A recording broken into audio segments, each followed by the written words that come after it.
அக்னி நட்சத்திரம் 2026 இந்த காலத்தில் செய்ய வேண்டிய வழிபாடுகள் என்ன என்பதனை இந்த ஆன்மீக பதிவினில் நாம் அறிந்து கொள்வோம்.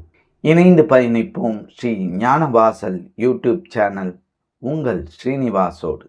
அக்னி நட்சத்திரம் என்பது மிக முக்கியமான காலமாக கருதப்படுகிறது. இந்த காலத்தில் சுபகாரியங்களை துவங்குவதை தவிர்க்க வேண்டும் என சொல்லப்பட்டாலும் இது வழிபாட்டிற்கு மிகவும் ஏற்ற காலமாக கருதப்படுகிறது. சூரிய வழிபாடு இந்த காலத்தில் மிகச் சிறந்த பலனை தரும் என சொல்லப்படுகிறது. அக்னி நட்சத்திர காலத்தில் எந்த தெய்வத்தை எப்படி வழிபட வேண்டும், எவற்றையெல்லாம் தவிர்க்க வேண்டும் என்பதனை அறிந்து கொள்வோம். 28 நாட்கள் கொண்ட அக்னி நட்சத்திர காலம் என்பது முருகப்பெருமானை வழிபடுவதற்குரிய காலமாக கருதப்படுகிறது.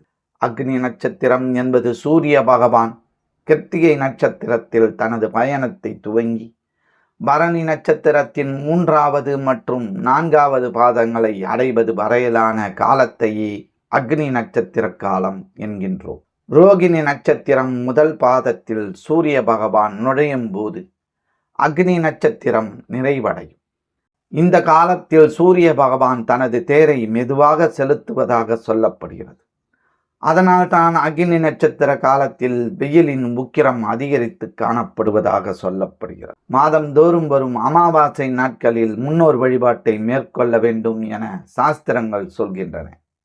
அப்படி செய்ய முடியாதவர்கள், முன்னோர் வழிபாட்டை முறையாக செய்ய மறந்தவர்கள் வருடத்தில் வரும் ஆடி அமாவாசை, தை அமாவாசை மற்றும் புரட்டாசியில் வரும் மாரி அமாவாசை ஆகிய 3 அமாவாசைகளில் கண்டிப்பாக முன்னோர்களுக்கு தர்ப்பணம் கொடுத்து வழிபட வேண்டும் என சொல்லப்படுகிறது. இந்த ஆண்டு அக்னி நட்சத்திரம் மே 4ஆம் தேதி துவங்கி மே 28ஆம் தேதி வரை நிலவ உள்ளது.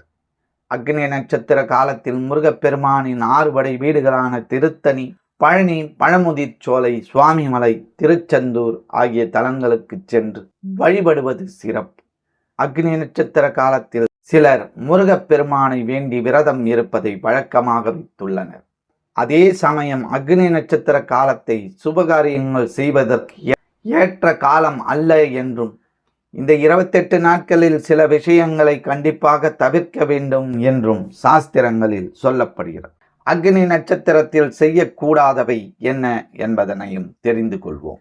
அக்னி நட்சத்திர காலத்தில் கடன் கொடுப்பது, கடன் வாங்குவது ஆகியவற்றை தவிர்க்க வேண்டும்.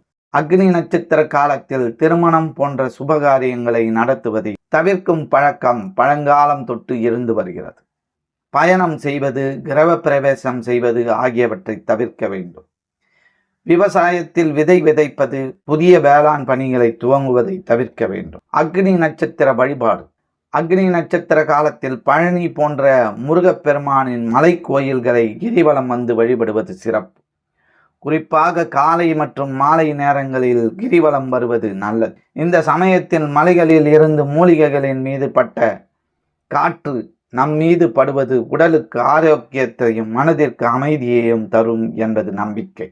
குறிப்பாக பெண்கள் முருகப்பெருமானுக்கு மிகவும் விருப்பமான கதம்ப மலர்களை வைத்து கொண்டு கிரிவலம் வருவது நன்மை தரும். பழனி மலைக்கோயிலில் முருகப்பெருமானுக்கே அபிஷேகம் செய்து வழிபடுவது நல்லது. பழனி மலைக்கோயிலில் முருகப்பெருமானுக்கு அபிஷேகம் செய்து வழிபடுவது நல்லது. அக்னி நட்சத்திர காலத்தில் முருகப்பெருமானுக்கு சிறப்பு மூலிகைகள் கலந்த தீர்த்தத்தால் அபிஷேகம் செய்யப்படும். இந்த தீர்த்தம் சேமித்து வைக்கப்பட்டு அக்னி நட்சத்திரத்தின் நிறைவு நாளில் பக்தர்களுக்கு விநியோகம் செய்யப்படுகிறது. இந்த தீர்த்தம் கோவில் முழுவதும் தெளிக்கப்படும். இந்த தீர்த்தத்தை வீடுகளிலும் கிணற்றிலும் தெளிப்பதால் தீமைகள் விலகி நன்மைகள் அதிகரிக்கும் என நம்பப்படுகிறது. இந்த தீர்த்தத்தை வீடுகளில் வாங்கி வைத்து வழிபடுவது அளவில்லாத நன்மையை தரும். எங்களுடைய பதிவு உங்களுக்கு பிடித்திருந்தால் லைக் பண்ணுங்க, ஷேர் பண்ணுங்க.